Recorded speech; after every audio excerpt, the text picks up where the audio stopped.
knowing that if you have received Christ, now you have begin a new life.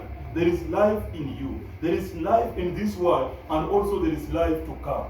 There is something very significant on us believers, especially to we who believe in Christ. One benefit number one, that we are the sons of God, because that one it appears in John, 1 John chapter 5, verse what? Verse 11. And then again, in benefit number two, there is eternal life.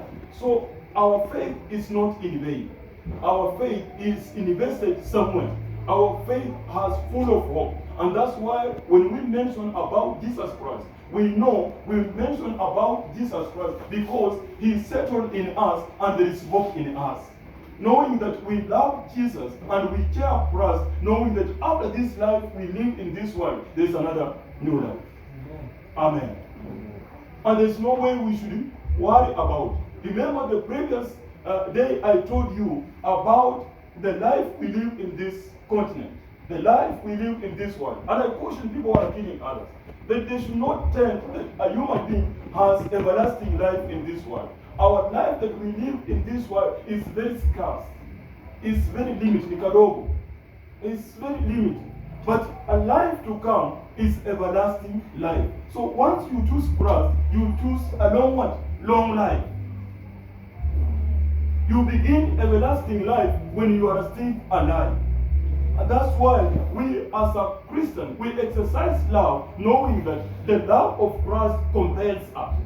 Hallelujah. Tunampenda Yesu kwa sababu tunajua upendo wa Mungu umefanya nini? Umetuzunguka.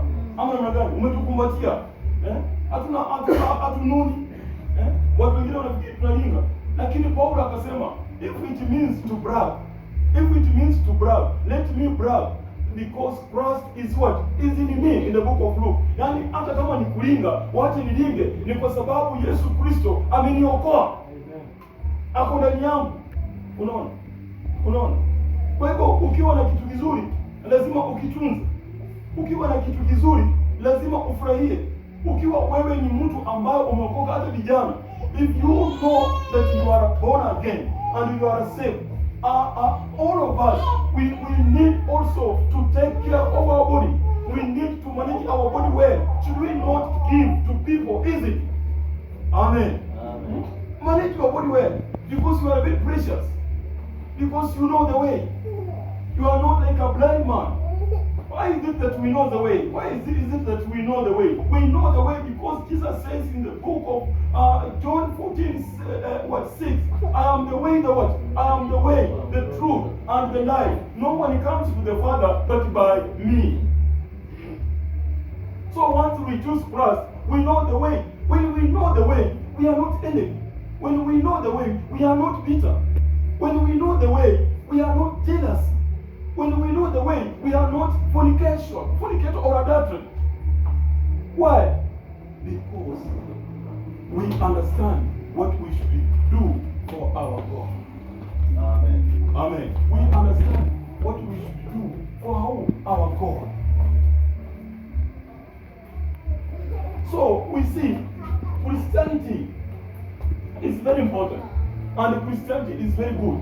That's why you see most of Christians, especially to those who people understand the word of God, even the Christianity itself, so long as somebody engage himself and begin to take initiative to know Christ and to study the word of God and to get saved, it means once somebody gets saved, he become a new creature. And once you become a new creature, you become a very intellectual person. Unakuwa mtu mwerevu. Mtu mjinga hawezi kumpokea Yesu Kristo. Lakini mtu mwerevu ndio anaweza kumpokea Yesu Kristo. Ama namna gani? Mtu mpumbavu hawezi kupokea Yesu Kristo. Lakini mtu mwerevu ndio anampokea Yesu Kristo. Maana mtu mwerevu anamtazama, anaelewa. Because the Bible says what? In the book of John chapter 1 verse 12, but as many as received him, to them he gave them power to be called the children of God. And there are those who believe in what? In his name. Those who believe in his name. I told you, those who believe in the name of who? In the name of Christ. And believing in the name is not only believing, but understanding. According to Matthew chapter 13 verse 23 to 24. 23 to 24.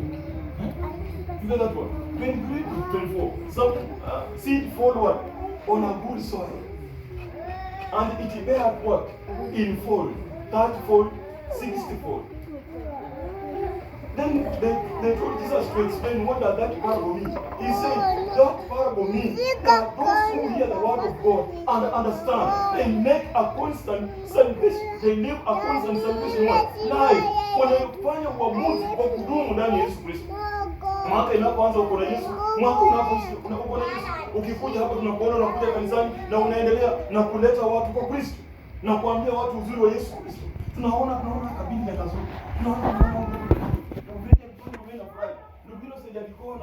nikiona mama wema and my other new sisters who are coming, I'm proud of you. Nikiona then ana wasichana wangu au namna gani, unaambia wengine shuleni waokoke. If you tell them waokoke, wataiba vitu zako, because if you won't tell them wataiba vitu zako hata kama mko shule, that thieves. Because wazazi wao ni wezi, hawajapeleka kanisani, hata wanakula labda kwa nyumba zao vitu za wizi, so they will also steal your property. They will steal your clothes. Even if you pull by your sweater, without mercy. Unaambiwa waende nyumbani mama anunue tena ingine. Na mama yako ni mkali. Unangoja na room. Unaenda kwa shule. Na kwa nguo kama wanaiba nguo kama umeenda wapi. So you see, we need to tell people around the word of God. You see, we need to tell people around the word of God. And people who are born again, people who are saved, especially people who are born again and saved. Especially the country that people are born again, it's a very good country. Compared to Kenya, Kenya is a good country. We love even the foreigners, despite that they hate us when we go to their country. But we show them love when they come to our country. Why? Because we are a Christian. We know and we understand what it means by humanity, the potential of a human being, loving your fellow. Unaona umuhimu wa mwanadamu, upenda mwenzako, kujua mtu mwenzako ni mtu wa maana. Na watu wale wanaua watu, tukienda kwa maombi, Mungu atatuondolea. Amen. You get my point? Mungu atatusaidia. Hata hii COVID-19, Mungu ataiondoa. I believe. Because Mungu ni baba yetu. Na tunapomuita lazima anatusikia kama watoto wake. Na anajua kilio chetu, na anajua huzuni wetu. Na Mungu anapotuona, anatuona kama watu ambao ni watoto wake, kama watu ambaye ametuumba kwa mikono yake. Na ni kwa sababu gani Mungu anatuona kama watoto wake? Mungu anasema the moment you accept Jesus Christ, then unaguza upendo wa Mungu. Amen. The moment you accept Jesus Christ, unaguza upendo wa Mungu. Remember I told you the other time that in Isaiah chapter 59 verse 2, the Bible says your iniquity has did what? Separated you with the love of God. Your iniquity has separated you with the love of God. So I like the Bible read today in Corinthians chapter 5, verse 1 chapter 5, verse 1, 17. Verse 17. Jesus has come to reconcile us. 18. 18. Where it says Jesus has come to what? To reconcile us. You know, reconcile. When somebody in reconciliation, it means between you, if you are two people, there is what? A dispute. You get my point? Ukiona mtu anakuja kuwapatanisha, kwa hapo mwanzo kulikuwa na kukosana. But now mtu watatu anakuja nini? Anakuja. That's why tunaona watu kama wanakaa wawili na wakosana kwa nyumba, they will involve the what? The third party.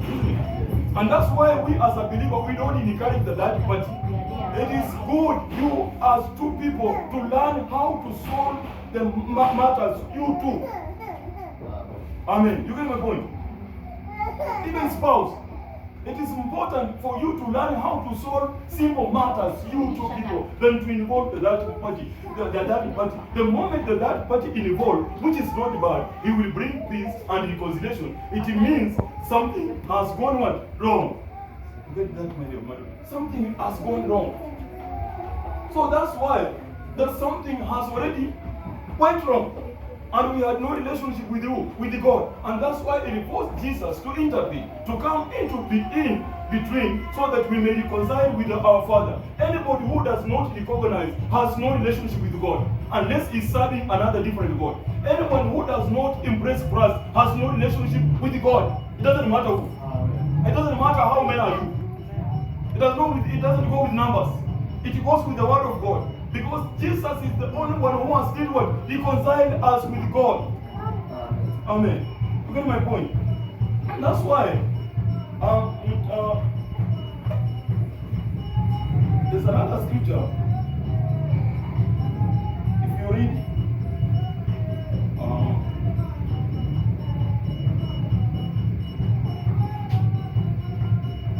let somebody read for me. Revelation chapter 3 verse 20. Don't want just to.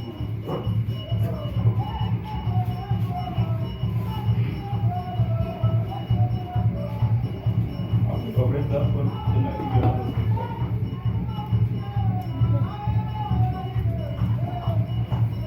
It says, "Behold, I stand at the door and knock.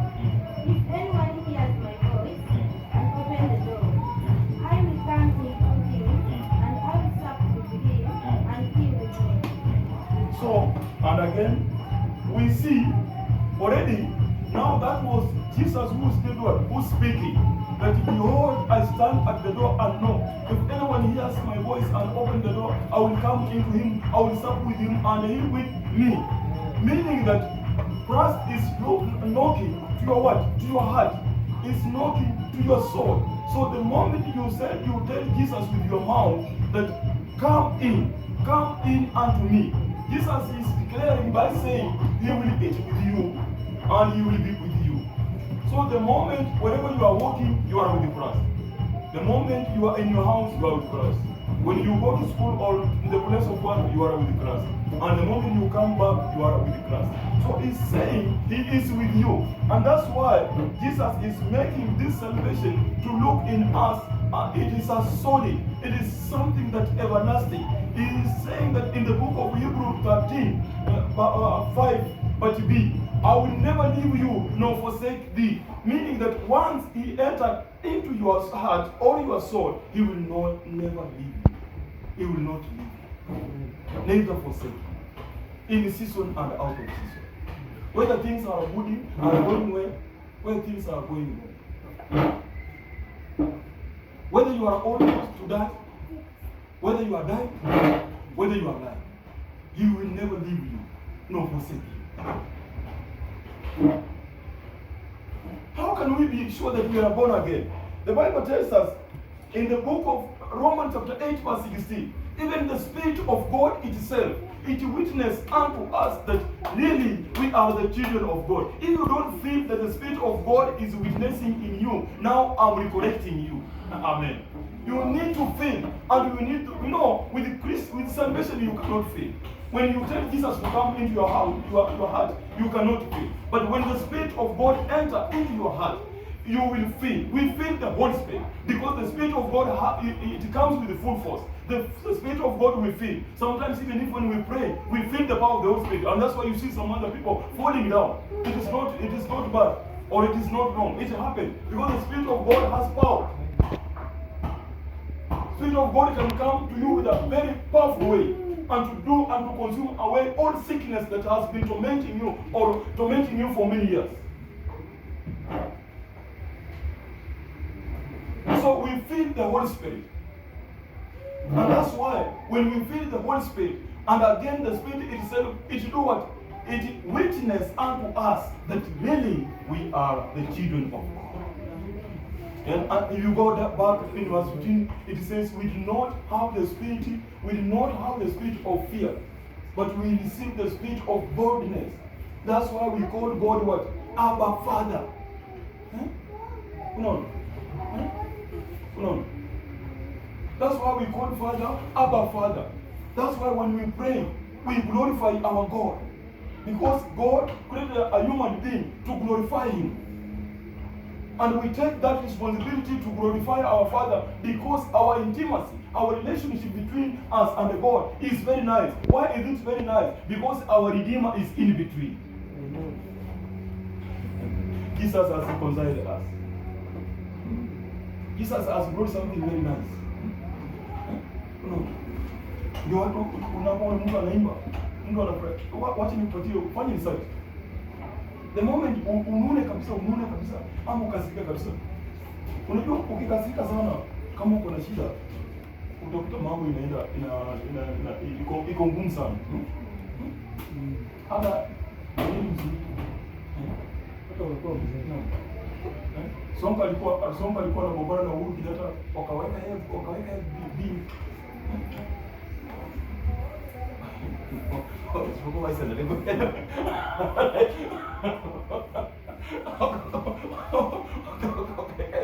Bibi mara moja. Nilikuwa nataka kupata, nikamwandikia message. Nikamwambia be careful. First Peter chapter 3 verse 10, it says, if you want to live longer and good days, refrain your tongue from speaking evil. Kama unataka kuishi maisha mema na marefu, zuia ulimi wako kunena mabaya. Ungwe hii, takataka hii, kondo hii, mende hii, who are you? They will kill you. They will destroy you. You are not safe. Even if in your house is covered or your fence is covered with electrical wire, you are not safe. A human being is a dangerous vehicle. What can change a human being is the word of God. And it's God himself who has mandate and power over a human being. Mungu ndio ana nguvu kwa mwanadamu.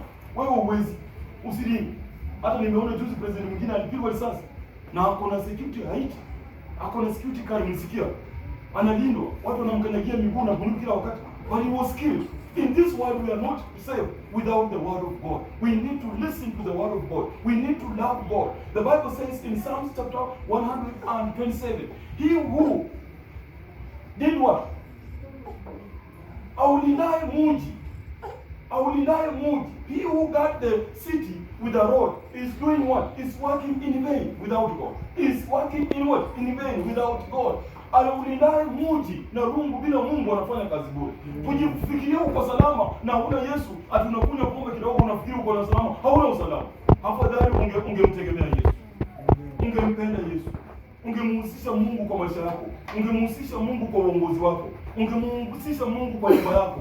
Ungemhusisha Kristo kwa maisha yako. Ungemruhusu Yesu Kristo akutawale, akusaidie siku baada ya siku. Na ndio that's why napenda Matthew chapter 6 inasema ya kwamba mtu mpumbavu anasema nikiamka asubuhi nitakula chakula ambacho kimebaki, lakini mtu mwerevu anasema Mungu akipenda nikiamka asubuhi nitamimina chakula changu kimebaki.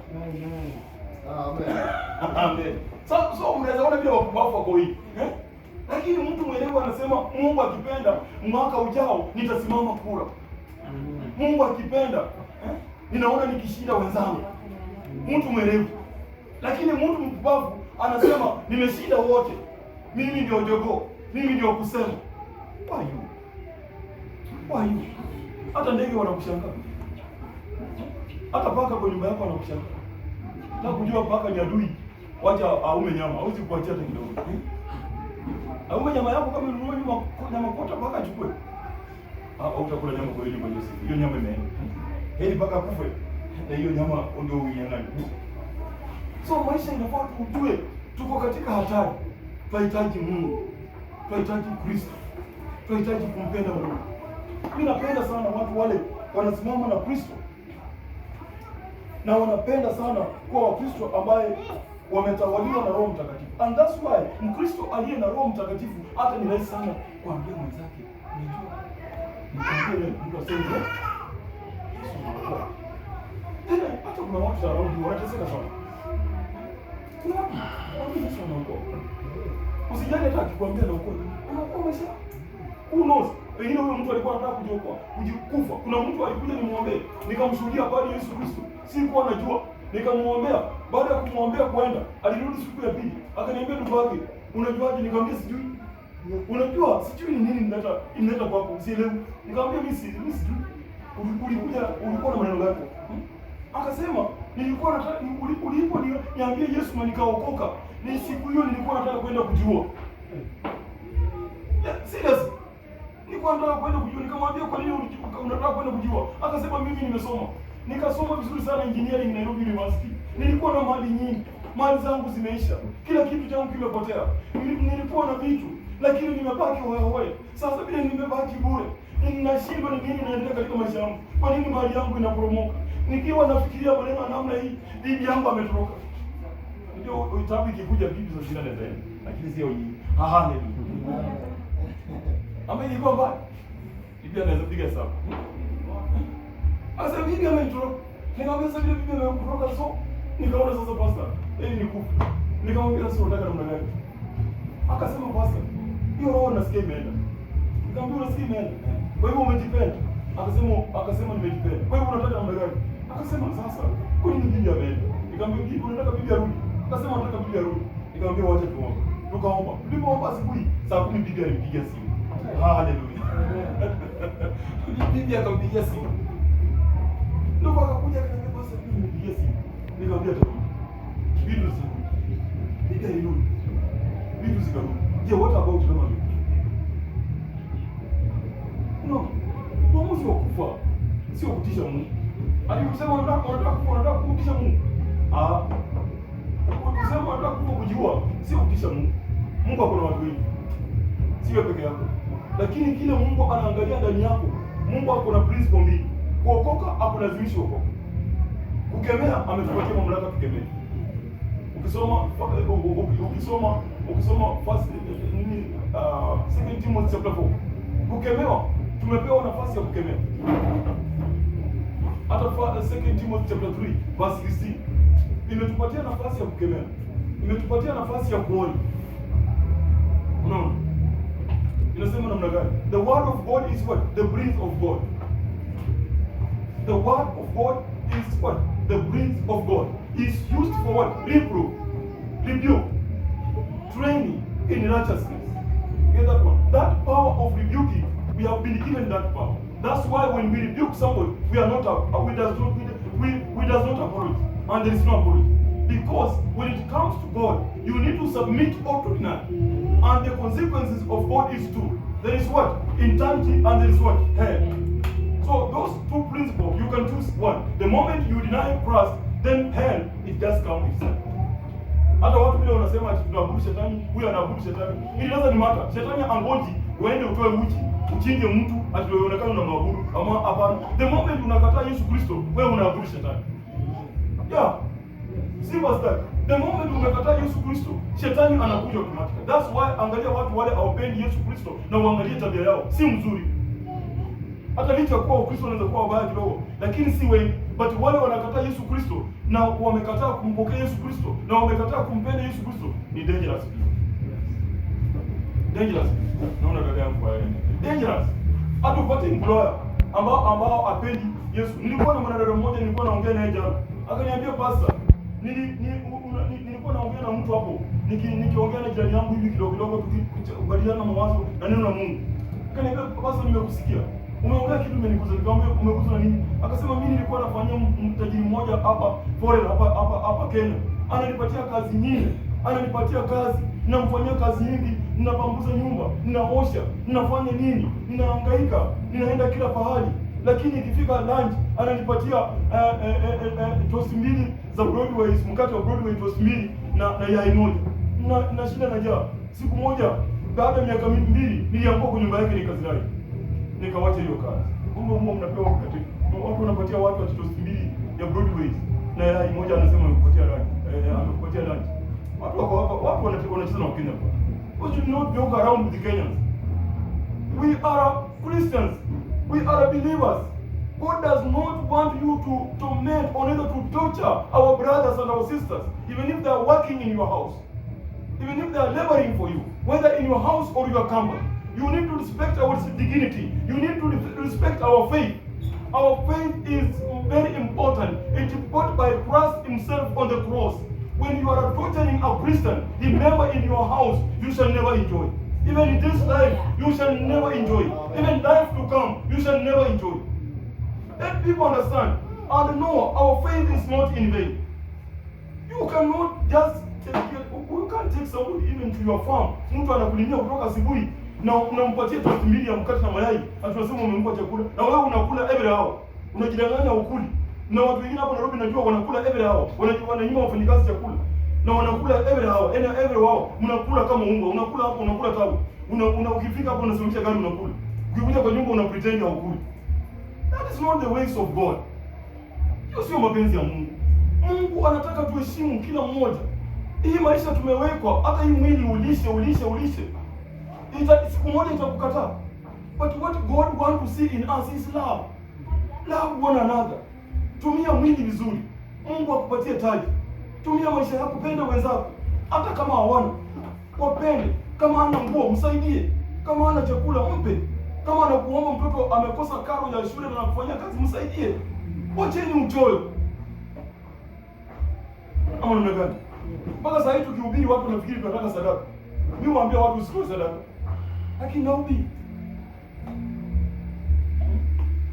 Tunataka na niambia. Wanasema ati tunataka sadaka. Mimi waambia watu usitoe sadaka. Unakula ama namna gani kweli? Sio kula.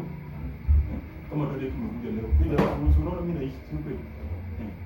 Na Mungu amejiweka kama sasa. Unaona? Lakini dada akasema mimi nakula. Dada yangu amekuja. So, kuna zaidi ya sadaka. Hatuwezi nunua Mungu. Mungu anaweza kukupatia mali na kunyime uhai. Heri Mungu akupatia mali na uhai. Heri uliingie uwe na nyumba nzuri na maisha mazuri na Mungu. Biblia inasema in the book of Proverbs, mtajiri anayekula na maskini ataishi siku nyingi. Tajiri anayesaidia maskini. Tajiri anayependa wenzake. Sio tajiri anaochekelea wenzake. Unapatia mtu yai moja na kumpimia kikombe kadogo cha chai na wewe kwa meza yako unakunywa vikombe hili. Ukikunywa moja saa hiyo utakunywa nyingine saa 6. Unakunywa nyingine saa 10. Unakunywa hata mpaka saa 6 usiku. Mimi najua matajiri wengi hawadai haraka.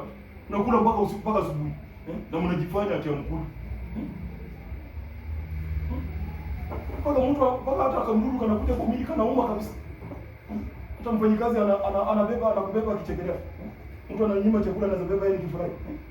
Nilikuwa na tajiri mwingine. Alikuwa anagojeka. Sikuwa najua. Namwambia tajiri, boss. Uko kwa gari na yeye namwambia tuingie kwa hiyo hospitali. Ananiambia I cannot go to that hospital. Nikamuuliza why? They will kill me. Sikuwa najua. Kumbe watu wako na mali mpaka hawana hospitali. Anasema if I go to this hospital they know me, they will kill me. Tena watu wako na mali na ujinga. Who are going to kill you? They know my wife. They can collude with my wife and kill me. Watu wana hospitali. Jana wakienda ng'ambo. Hata wengine labda ndio walikufa. Walizuiwa na ndege kwenda ng'ambo. Hawezi enda hospitali hapa. Nilicheka, niliwachana yeye, nikacheka akisikia. Angenikuta kazi hiyo siku nitoka hapo. Nikacheka kwa ile kama hivi. Alikuwa na hospitali. Mungu ana kumbe utajiri hata bila Yesu ni bure. Ni matajiri wale wako na Yesu. Matajiri wale wako na Yesu ni wazuri.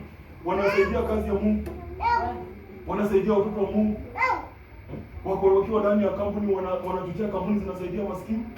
Watu ambao wako na Yesu wanachochea mashirika zinasaidia watu wale hawana. Biblia inasema mtaishi siku nyingi. And you shall enjoy your way. There's no way you can enjoy your way without God. Kwa hivyo ni vizuri sana kupenda Mungu, ni vizuri sana kutumikia Mungu, tuungane, tushuhudie majirani, tuambie watu habari ya Yesu. Muulize unaokoka, akisema hajaokoka, msaidie aokoke, akuje kanisani, akitaka kuja hapa sawa, akitaka kwenda kanisa nyingine sawa. Hata mimi mshuhudia naambia watu, aenda kwa kanisa ile umezoea. Si wewe na miguu.